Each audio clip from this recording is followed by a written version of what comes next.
Hello and welcome to our next episode of the Top 10, where you the viewer vote, and we have a show. Today we're talking about the top 10 moments in the Harry Potter franchise.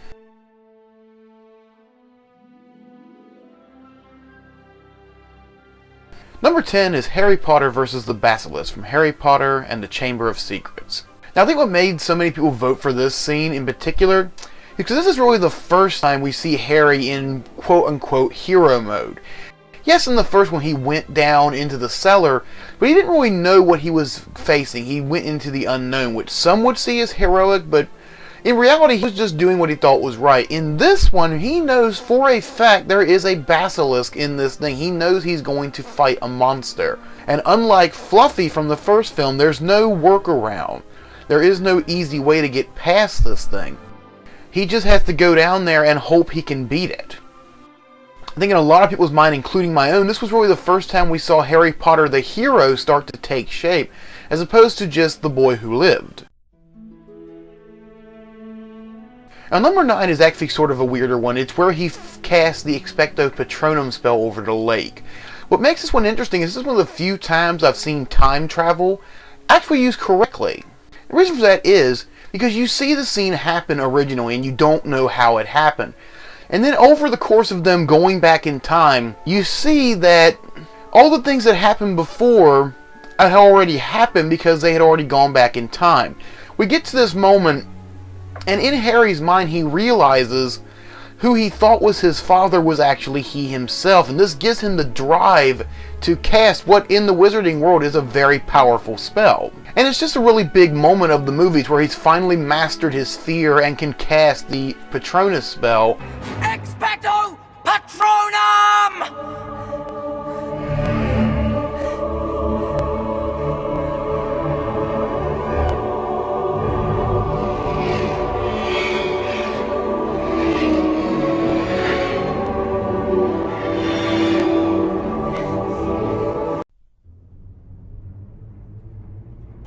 Now number 8 is actually a mishmash from different films. It's the destruction of the Horcruxes.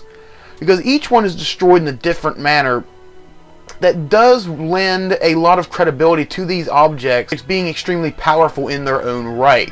Be it Tom Riddle's diary, the ring, the cup, the diadem, and the locket. The locket in particular's destruction scene was much bigger than the other ones as far as character moments. This was really Ron's moment where he had to step up. And in the book, they describe Ron seeing his greatest fear.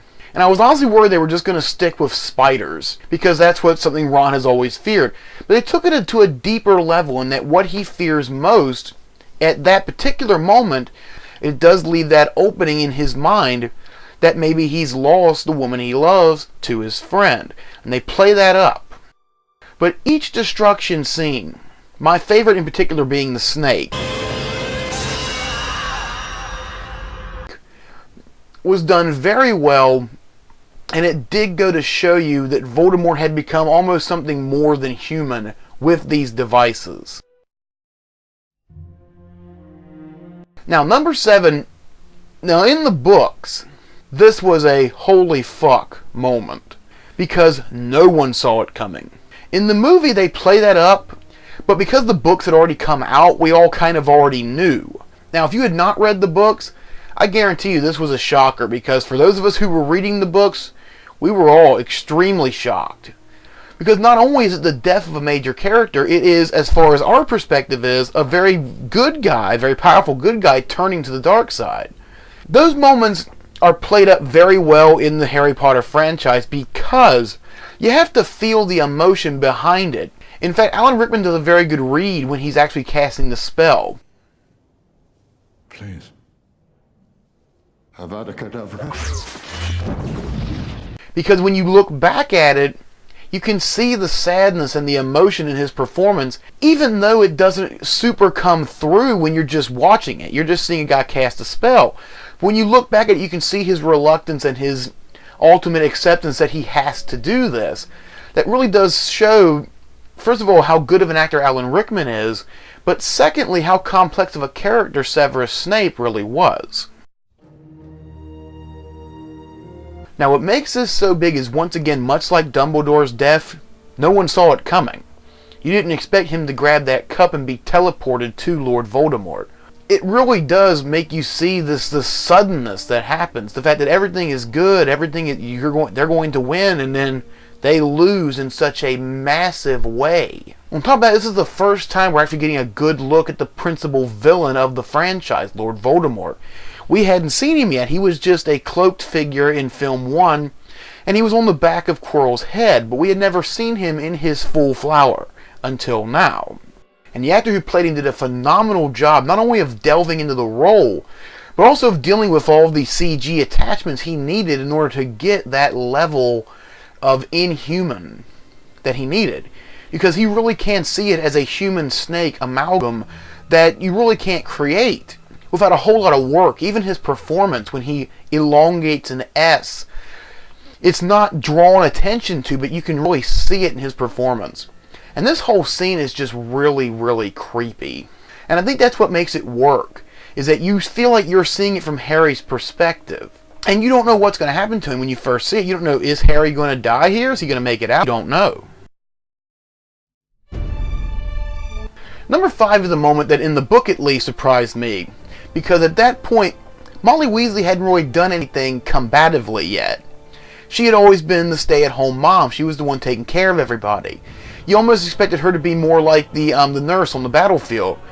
But then, Bellatrix Lestrange is actually fighting her daughter, and she steps in. And I mean, she just fucking wrecks this chick. The movie version in particular, it really does go into just like the book says it does. She literally atomizes Bellatrix.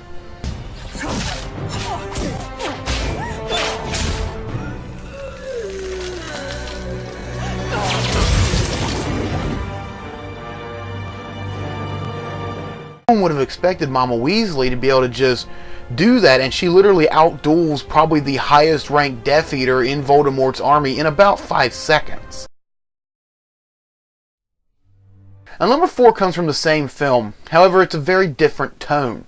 This is when Harry was walking to Voldemort, and he uses the Resurrection Stone to speak to his mother, his father, his godfather, and Lupin. There's this subtle moment when Harry just asks, Does it hurt? Dying. Quicker than falling asleep. and it gets me every time, because it's one of those subtle questions. It's almost childlike in a way, because he thinks he's going to die. He doesn't know what's going to happen. He believes he's literally walking to his death. And he just asks that subtle question, will it hurt? It just breaks me every time. And I'm sure it does a lot of you too. That's why I'm sure it got voted this high. Number 3 is something that is very different from book to film. That is Voldemort versus Dumbledore. This takes place at the end of film 5. And in the movie, they really do a lot to make it more theatrical, for lack of a better word. Voldemort is throwing out this giant flaming snake.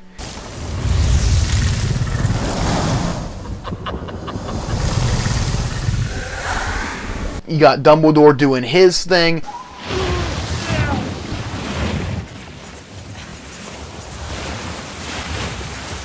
In the book, it's mainly Voldemort shooting the Avada Kedavra spell over and over again, and Dumbledore blocking it, which in terms of a film would have been really, really dull. So I understand why they did it the way they did, and it really did add to not only the mystique of Dumbledore, because he's able to do these extremely powerful spells and really just doesn't even seem to be bothering him, whereas every other character, it takes a lot of effort to do almost anything. But it also shows you how strong Voldemort is, and that he's able to go toe-to-toe with Dumbledore, who is one of the more powerful wizards in the setting.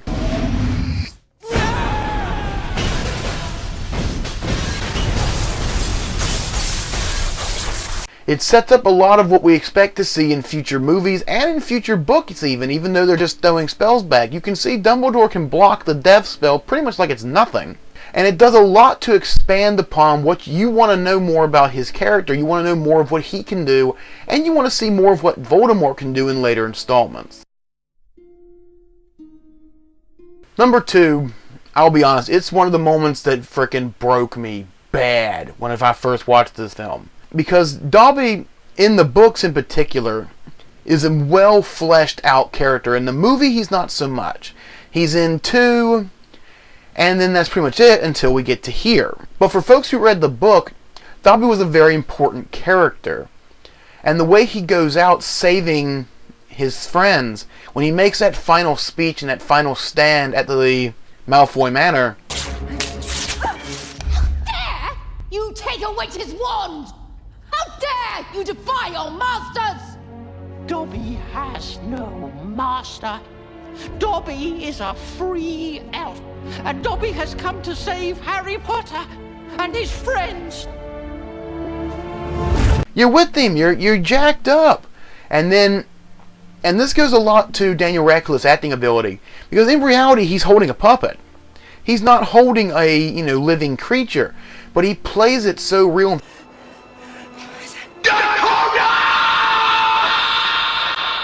He's just been crippled by the loss of this little house elf who died for him. And I believe this is actually one of the things that fuels him from our previous thing where he walked to Voldemort. He was done with people dying in his stead. And when Voldemort told him how many have died to protect you, that's what struck a nerve, and it really started this mindset of his that he's not letting anyone else die for him, really started with Dobby. Other people had died beforehand, but it didn't seem to hit him this hard as Dobby did. This moment was one of the first times in a theater I actually saw an audience stand up and cheer. It's when Harry is sitting, his back is to the stone, and Voldemort is taunting him. And he's just like, you know what? Fuck this. And he stands up and strides out to face him. Leave your eyes!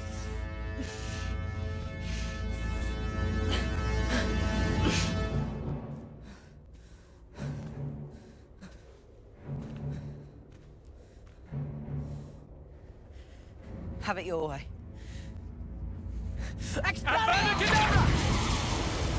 This not only takes balls, but it takes gumption. Because he really has no idea what he's stepping into. He doesn't know what Voldemort can do, but he decides, and it's a lesson I've seen done in a lot of movies, it's better to die on your feet than live on your knees. It's the idea that I'm going out my way. You're not going to take me out yours. And he stands, and in fact, if you watch in the film and in the book, Harry actually strikes first. It is an incredible sequence, and I can understand how this was the most voted. Now, most folks may be surprised to not see the penultimate battle between Harry and Voldemort make the list, and the reason that it's not there, I believe, is how it ends. It probably would have been number one if not for the fact that they turned Voldemort's death into a 3D effect. You fucking idiots! That turned off a lot of people, including myself, from that moment. It just seemed to take away from it. And I believe that's why this battle between Harry and Voldemort is so much more well received. That's our list this time. Until next time, my name is Vega Goose saying thank you very much for voting, thank you very much for watching, and I'll see you next time.